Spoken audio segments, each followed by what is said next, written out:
परिचय। पिंकी, उस यूकेलिप्टस के पेड़ को देखो, वो कितना ऊंचा है। हाँ दीदी, लेकिन क्या छोटे वृक्षों की तरह इन वृक्षों में भी सभी पदार्थ विसरण तथा सक्रिय परिवहन के द्वारा गमन करते हैं?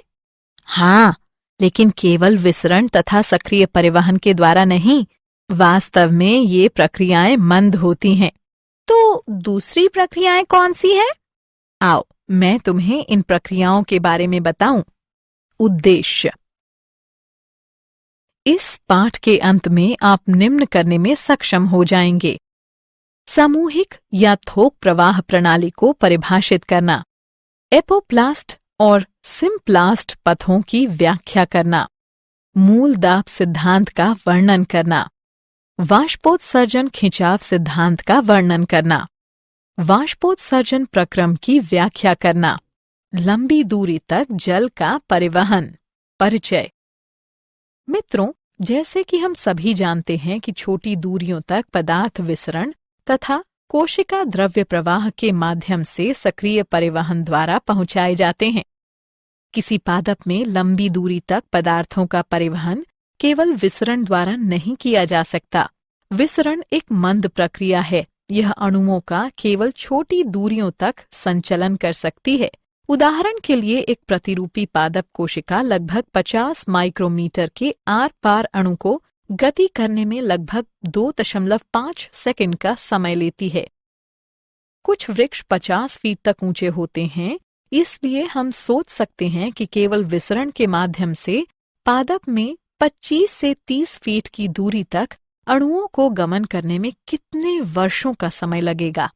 कुछ बार उत्पादन या अवशोषण एवं संग्रहण के स्थान एक दूसरे से बहुत अधिक दूरी पर होते हैं, इसलिए विसरण या सक्रिय परिवहन पर्याप्त सिद्ध नहीं होता है। सामूहिक या थोक प्रवाह प्रणाली। ऊंचे वृक्षों में लंबी दूरी का विशिष्ट परिवहन तंत्र आवश्यक हो जाता है ताकि पदार्थ लंबी दूरियों तक एवं अधिक तेज गति से पहुंचाए जा सकें। जल एवं खनिज तथा खाद्य तत्व सामूहिक या थोक प्रवाह प्रणाली द्वारा परिवहन करते हैं। सामूहिक या थोक प्रवाह में पदार्थों का एक स्थान से अन्य स्थानों तक परिवहन दो बिंदुओं के बीच दाब में भिन्नता होने के कारण होता है। सामूहिक प्रवाह की यह विशेषता है कि पदार्थ चाहे घोल हो या निलंबन नदी के प्रवाह की तरह ही बहता है। यह विसरण की अपेक्षा भिन्न प्रकार का होता है, जिसमें विभिन्न पदार्थ अपनी सांद्रता प्रवणताओं के अनुसार स्वतंत्र रूप से ले जाए जाते हैं। थोक प्रवाह को धनात्मक जलीय दाब प्रवणता, उदाहरण के लिए बाग का हौज, या ऋणात्मक जलीय दाब प्रवणता जैसे पुआल के द्वारा चूषण के द्वारा प्राप्त किया जा सकता है। पादपों के संवहनी ऊतकों के द्वारा पदार्थों की थोक या सामूहिक गति को स्थानांतरण कहते हैं। उच्च पादपों में बहुत ही अधिक विशिष्टीकृत संवहनी ऊतक जाइलम और फ्लोएम होते हैं। जाइलम मुख्य रूप से जल, खनिज लवणों, कुछ कार्बनिक नाइट्रोजन तथा हार्मोनों का पादप की जड़ से वायवीय भाग तक स्थानांतरण करता है। फ्लोएम पादपों की पत्तियों से विविध प्रकार के कार्बनिक तथा अकार्बनिक विलयनों को पादपों के विभिन्न भागों तक मुख्यतः स्थानांतरित करता है। पादप जल कैसे अवशोषित करते हैं? आइए अब हम देखें कि पादप जल किस प्रकार अवशोषित करते हैं। जड़ें पेड़ों के लिए ज्यादातर जल को अवशोषित करती हैं, इसलिए हम मृदा पर जल डालते हैं, न कि पत्तियों पर। जल एवं खनिज तत्वों के अवशोषण का दायित्व मुख्यतः मूल रोमों का होता है, जो जड़ों के अग्र सिरों पर लाखों की संख्या में मौजूद होते हैं। मूल रोम पतली भित्ति वाले जड़ अधिचर्म के महीन विस्तार होते हैं। इनकी कोशिकाएं अवशोषण हेतु उपलब्ध पृष्ठ क्षेत्रफल का काफी विस्तार कर देती हैं। जल खनिज विलय के साथ मूल रोम से होकर शुद्ध रूप से विसरण प्रक्रिया के माध्यम से अवशोषित कर लिया जाता है। एक बार जब जल का अवशोषण मूल रोम द्वारा कर लिया जाता है, तो यह जड़ों की परतों में गहराई तक 2 विशिष्ट पथों से होकर जाता है, एपोप्लास्ट पथ तथा सिम्प्लास्ट पथ। आइए इनमें से प्रत्येक के बारे में विस्तार से जानें। एपोप्लास्ट पथ। एपोप्लास्ट निकटवर्ती कोशिका भित्ति का तंत्र है जो जड़ों के अंतःसत्वचा में मौजूद कैस्पेरी पट्टियों को छोड़कर पूरे पौधे में फैला रहता है। जल का एपोप्लास्टिक परिवहन केवल अंतरकोशिकीय अवकाशों व कोशिकाओं की भित्ति के माध्यम से होता है। एपोप्लास्ट से होकर परिवहन कोशिका झिल्ली को पार नहीं करता। यह गति प्रवणता पर निर्भर रहती है। एपोप्लास्ट जल के परिवहन में कोई बाधा नहीं उत्पन्न करता और जल परिवहन सामूहिक प्रवाह के माध्यम से होता रहता है। जैसे ही जल अंतरकोशिकी गुहा या वातावरण में वाष्पित होता है तो एपोप्लास्ट के सतत जल प्रवाह में तनाव उत्पन्न हो जाता है। अतः जल के असंजक एवं संसक्ति गुणों के कारण जल का सामूहिक प्रवाह होता रहता है। सिम्प्लास्ट पथ। सिम्प्लास्ट पथ एक अन्य पथ है। सिम्प्लास्ट तंत्र अंतः संबंधित जीव द्रव्य का तंत्र है। निकटवर्ती कोशिकाएं कोशिका लड़ी से जुड़ी होती हैं जो जीव द्रव्य तंतु तक विस्तृत रूप से फैली रहती हैं। जल कोशिका झिल्ली में होकर कोशिकाओं में प्रवेश करता है, इसलिए इसकी गति अपेक्षाकृत मंद रहती है। गति से विभव प्रवणता होती है। सिम्प्लास्ट गति को कोशिका द्रव्यी प्रवाहन सहायता करता है। कोशिका द्रव्यी प्रवाहन हाइड्रिला पत्तियों की कोशिकाओं में देखा जा सकता है, जहां प्रवाह के कारण क्लोरोप्लास्ट का परिवहन आसानी से दिखाई देता है। एपोप्लास्ट और सिम्प्लास्ट पथ। जड़ों में अधिकतर जल प्रवाह एपोप्लास्ट के माध्यम से उत्पन्न होता है। चूंकि वल्कुट कोशिकाएं शिथिलतापूर्वक आबद्ध होती हैं, अतः ये जल की गति में कोई प्रतिरोध उत्पन्न नहीं करती।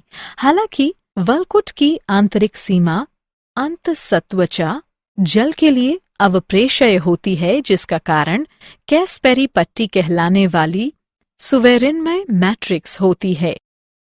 जल के अणु इस परत को पार नहीं कर पाते, इसलिए वे असुवेरिनमय कोशिका भित्ति क्षेत्र की ओर पुनः झिल्लिका के माध्यम से कोशिकाओं में भेज दिए जाते हैं।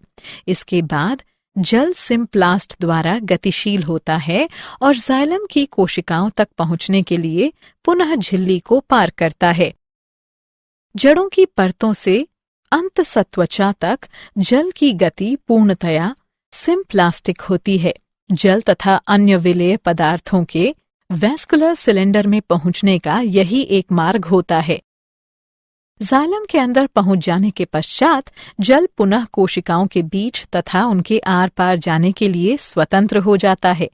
नई जड़ों में जल सीधे जाइलम वाहिकाओं तथा या वाहिनिकाओं में प्रवेश करता है। ये निर्जीव नालियां हैं जो एपोप्लास्ट का हिस्सा होती हैं। क्या आपको पता है कि कुछ पौधों में अतिरिक्त संरचनाएं जुड़ी होती हैं जो उन्हें जल एवं खनिजों के अवशोषण में सहायता करती हैं? माइकोराइजा मूल तंत्र के साथ कवक का सहजीवी संगठन होता है। फफूंदी या कवक के तंतु नई जड़ों के आसपास नेटवर्क बनाते हैं या वे मूल कोशिकाओं में प्रवेश कर जाते हैं। कवक तंतु का एक बड़ा व्यापक पृष्ठीय क्षेत्र होता है जो मृदा से खनिज आयनों और जल को उससे अधिक मात्रा में अवशोषित कर लेता है जितना संभवतः जड़ नहीं कर सकती। ये कवक जड़ों को जल और खनिज उपलब्ध कराते हैं, जिसके बदले में जड़ें माइकोराइजा को शर्करा तथा नाइट्रोजन युक्त यौगिक उपलब्ध कराती है। कुछ पादपों में माइकोराइजा से सहयोग आवश्यक होता है। उदाहरण के लिए चीड़ के बीज माइकोराइजा की उपस्थिति के बिना न तो अंकुरित हो सकते हैं और न ही स्थापित हो सकते हैं। मूल्यांकन। आगे बढ़ने से पहले आइए देखें आपने कितना सीखा। सही विकल्प को उठाकर उसके संगत स्थान पर रखो। मूल दाब सिद्धांत। अभी तक हमने देखा कि पादप मृदा से जल का कैसे अवशोषण करते हैं और संवहनी ऊतकों में इसे कैसे पहुंचाते हैं। अब हम ये जानने का प्रयास करेंगे कि जल का परिवहन पादप के विभिन्न भागों तक कैसे किया जाता है। मृदा से विविध आयन जड़ों के संवहनी ऊतकों तक सक्रियता से परिवहनित किए जाते हैं।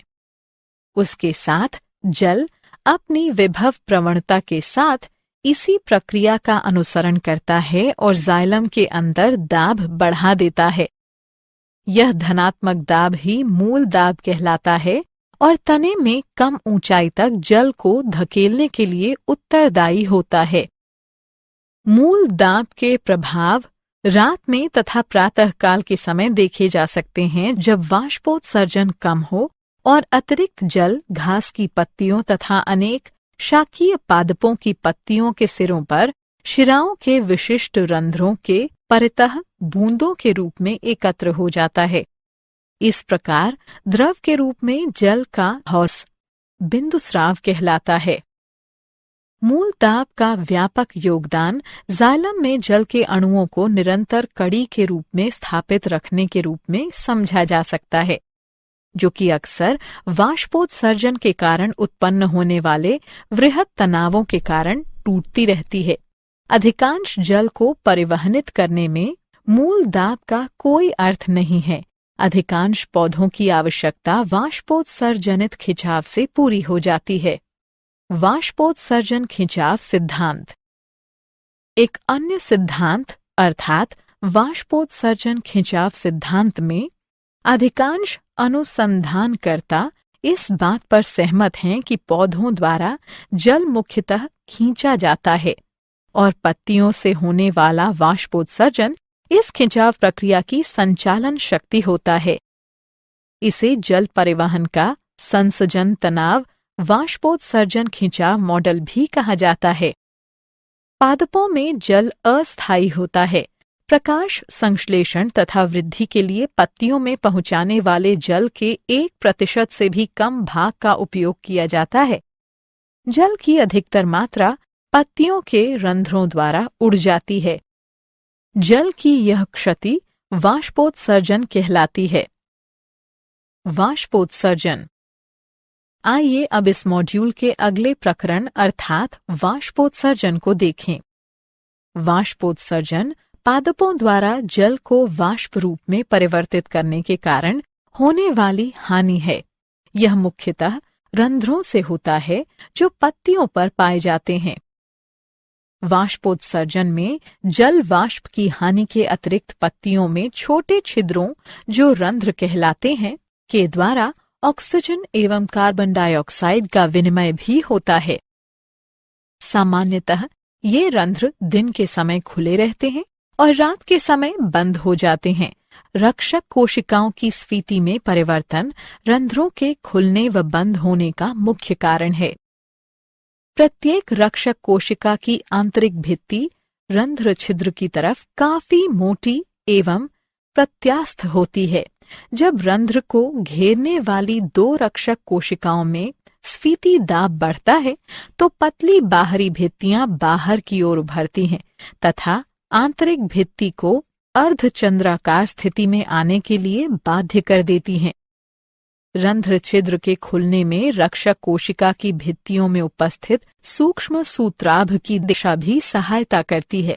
सेलुलोज सूक्ष्म सूत्राभ का अभिविन्यास अनुदैर्ध्य के बजाय अरीय क्रम से होने के कारण रंध्र छिद्र के लिए खुलना आसान हो जाता है। जब जल हानि के कारण रक्षक कोशिका की स्फीति या जल तन्यता खत्म हो जाती है तो तन्य आंतरिक भित्तियां अपनी मूल स्थिति में फिर से वापस आ जाती हैं। फिर रक्षक कोशिकाएं शिथिल पड़ जाती हैं और रंध्र छिद्र बंद हो जाते हैं। सामान्यतः एक पृष्ठधारी प्रायः द्विबीजपत्री पत्ती के निचली ओर अधिक संख्या में रंध्र होते हैं, जबकि एक द्विपार्श्विक प्रायः एक बीजपत्री पत्ती में ये दोनों पृष्ठों पर लगभग बराबर संख्या में होते हैं। वाष्पोत्सर्जन अनेक बाह्य कारकों द्वारा प्रभावित होता है, जैसे कि तापमान, प्रकाश, आर्द्रता, पवन की गति आदि। रंध्रों की संख्या तथा वितरण खुले रंध्रों का प्रतिशत, पौधों में पानी की उपस्थिति तथा वितान रचना आदि वाष्पोत्सर्जन को प्रभावित करने वाले अन्य पादप कारक हैं। वाष्पोत्सर्जन। क्या आपको पता है कि जाइलम रस का वाष्पोत्सर्जित होकर ऊपर चढ़ना मुख्यतः सासंजन, आसंजन तथा पृष्ठ तनाव के गुणों पर निर्भर होता है। सासंजन जल के कुछ भौतिक गुणों पर निर्भर होता है। आसंजन, यह गुण सासंजन, आसंजन तथा पृष्ठ तनाव हैं। जल के अणुओं के बीच पारस्परिक आकर्षण सासंजन कहलाता है। पृष्ठ तनाव जल अणुओं का ध्रुवीय सतह की ओर आकर्षण, जैसे कि वाहिकीय तत्वों की सतह, आसंजन कहलाता है तथा पृष्ठ तनाव वह गुण होता है जिसके द्वारा जल के अणु गैसीय अवस्था की अपेक्षा द्रव अवस्था में एक दूसरे के प्रति अधिक आकर्षित होते हैं। जल के ये गुण इसे उच्च तन्य सामर्थ्य प्रदान करते हैं, अर्थात किसी खिंचाव शक्ति का प्रतिरोध करने की क्षमता एवं उच्च कोशिकात्व अर्थात पतली नलियों में ऊपर चढ़ने की क्षमता। पादपों में कोशिकात्व को अल्प व्यास वाले वाहिकीय तत्वों जैसे कि ट्रैकीड और वाहिका तत्वों से सहायता प्राप्त होती है। अब आइए पादपों में वाष्पोत्सर्जन के लाभों पर एक दृष्टिपात करें। यह पादपों में अवशोषण एवं परिवहन के लिए वाष्पोत्सर्जन खिंचाव उत्पन्न करता है। यह प्रकाश संश्लेषण हेतु जल प्रदान करता है। यह पादप के सभी भागों तक मृदा से खनिज तत्वों का परिवहन करता है। यह पत्तियों की सतह को वाष्पीकरण द्वारा 10 से 15 डिग्री तक ठंडा करता है। यह कोशिकाओं को स्वीत रखते हुए पादपों की आकृति एवं संरचना को बनाए रखता है। मूल्यांकन। आगे बढ़ने से पहले आइए देखें आपने कितना सीखा। सही विकल्प को उठाकर उसके संगत स्थान पर रखें। सारांश। आइए हमने जो कुछ सीखा है उसे संक्षेप में दोहराएं। किसी पादप में लंबी दूरी तक पदार्थों का परिवहन केवल विसरण द्वारा नहीं किया जा सकता। विसरण एक मंद प्रक्रिया है। यह अणुओं का केवल छोटी दूरियों तक संचलन कर सकती है। सामूहिक या थोक प्रवाह में पदार्थों का एक स्थान से अन्य स्थानों तक परिवहन दो बिंदुओं के बीच दाब में भिन्नता होने के कारण होता है। पादपों के संवहनी ऊतकों के द्वारा पदार्थों की थोक या सामूहिक गति को स्थानांतरण कहते हैं। जाइलम मुख्य रूप से जल, खनिज लवणों, कुछ कार्बनिक नाइट्रोजन तथा हार्मोनों का पादप की जड़ से वायवीय भाग तक स्थानांतरण करता है। फ्लोएम पादपों की पत्तियों से विविध प्रकार के कार्बनिक तथा अकार्बनिक विलयनों को पादपों के विभिन्न भागों तक मुख्यतः स्थानांतरित करता है। एक बार जब जल का अवशोषण मूल रोम द्वारा कर लिया जाता है तो यह जड़ों की परतों में गहराई तक दो विशिष्ट पथों से होकर जाता है, एपोप्लास्ट पथ तथा सिम्प्लास्ट पथ। एपोप्लास्ट निकटवर्ती कोशिका भित्ति का तंत्र है जो जड़ों के अंत सत्वचा में मौजूद कैस्पेरी पट्टियों को छोड़कर पूरे पौधे में फैला रहता है। सिम्प्लास्ट तंत्र अंतः संबंधित जीव द्रव्य का तंत्र है। सिम्प्लास्ट गति के दौरान जल कोशिकाओं से उनके कोशिका द्रव्य से होकर गमन करता है। अंतरकोशिकीय गमन प्लाज्मोडेस्माटा द्वारा होता है। मृदा से विविध आयन जड़ों के संवहनी ऊतकों तक सक्रियता से परिवहनित किए जाते हैं। उसके साथ जल अपनी विभव प्रवणता के साथ इसी प्रक्रिया का अनुसरण करता है और जाइलम के अंदर दाब बढ़ा देता है। यह धनात्मक दाब ही मूल दाब कहलाता है और तने में कम ऊंचाई तक जल को धकेलने के लिए उत्तरदायी होता है। पौधों द्वारा जल मुख्यतः खींचा जाता है और पत्तियों से होने वाला वाष्पोत्सर्जन इस खिंचाव प्रक्रिया की संचालक शक्ति होती है। इसे जल परिवहन का ससंजन तनाव वाष्पोत्सर्जन खिंचाव मॉडल भी कहा जाता है।